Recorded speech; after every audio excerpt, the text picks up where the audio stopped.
ওং নমঃ ভগবতে বাসুদেবায়।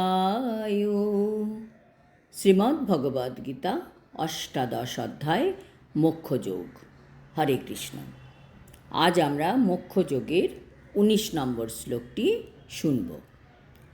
জ্ঞানং কর্ম চ কর্তা চ ত্রিধৈব গুণভেদতঃ পৃচ্যতে গুণসংখ্যানে যথাবৎ শৃণুতান্যপি। অনুবাদ: প্রকৃতির 3টি গুণ অনুসারে জ্ঞান, কর্ম ও কর্তা 3 প্রকার বলে কথিত হয়েছে। সেই সমস্ত আমার কাছ থেকে যথাযথভাবে শ্রবণ করো। তাৎপর্য: ভগবান কৃষ্ণ ভগবদ্গীতায় 17 অধ্যায়েই সমাপ্ত করেছেন। অষ্টাদশ অধ্যায়টি হচ্ছে পুরো গ্রন্থের সারমর্ম। যে কোনো দক্ষ শিক্ষক পুরো পাঠ পড়ানোর পর একবার সারাংশ বলেন। ভগবানও সেই রকম আমাদের সারাংশ করে বলছেন। প্রকৃতির 3 গুণ সম্বন্ধে আমরা আগে 14 অধ্যায়েও শুনেছি এবং 16 ও 17 অধ্যায়েও শুনেছি। অষ্টাদশ অধ্যায়ে ভগবান জ্ঞানের প্রভাব এই 3 গুণে কেমন হয় সেটি বোঝাবেন।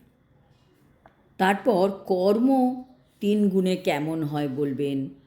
কর্তা ও বুদ্ধিও 3 গুণে কেমন হয় সেগুলিও বলবেন। ধৃতি কেমন হয় তাও বলবেন। এইভাবে আমরা আবার করে 3 গুণের প্রভাব রিভিশন করতে পারব।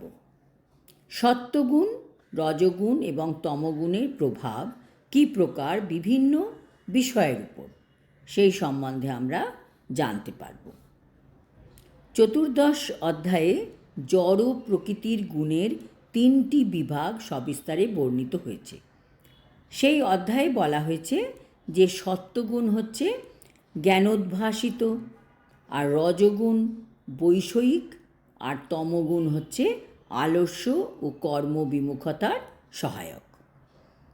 সেখানে বলা হয়েছে যে সত্ত্বগুণ রজ ও তমগুণ থেকে ভালো, কিন্তু আমরা এটাও জেনেছি যে সত্ত্বগুণও সর্বশ্রেষ্ঠ নয়, কারণ জড় প্রকৃতির সব কয়টি গুণই বন্ধনস্বরূপ। তাদের মাধ্যমে মুক্তি লাভ করা যায় না।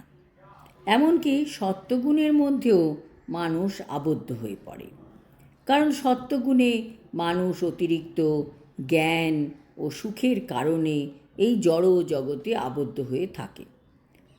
সেভাবে এই তো আমি ভালোই আছি, সে যে সত্ত্বগুণে আছে সে ভাবে এই তো আমি ভালোই আছি, কাজে আমার এই পৃথিবীতে আবার জন্ম হলে কী ক্ষতি আছে।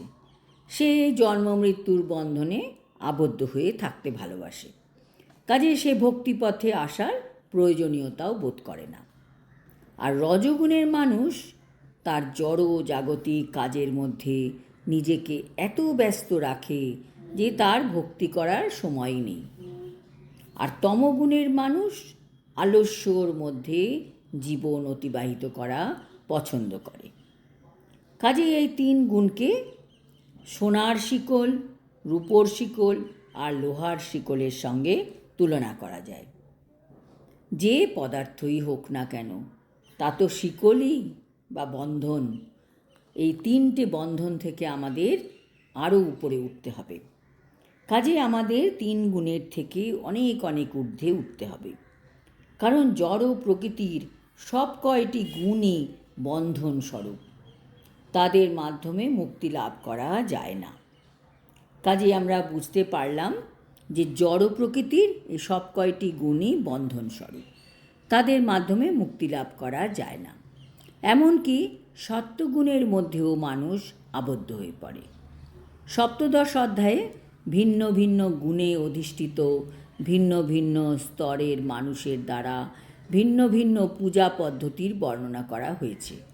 আর এই শ্লোকে ভগবান প্রকৃতির 3টি গুণ অনুসারে ভিন্ন ভিন্ন রকমের জ্ঞান, কর্তা ও কর্ম সম্বন্ধে বর্ণনা করার ইচ্ছা প্রকাশ করেছেন। আজ এই পর্যন্ত।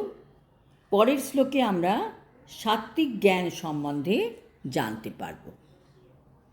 হরি ওম তৎসৎ। হরে কৃষ্ণ।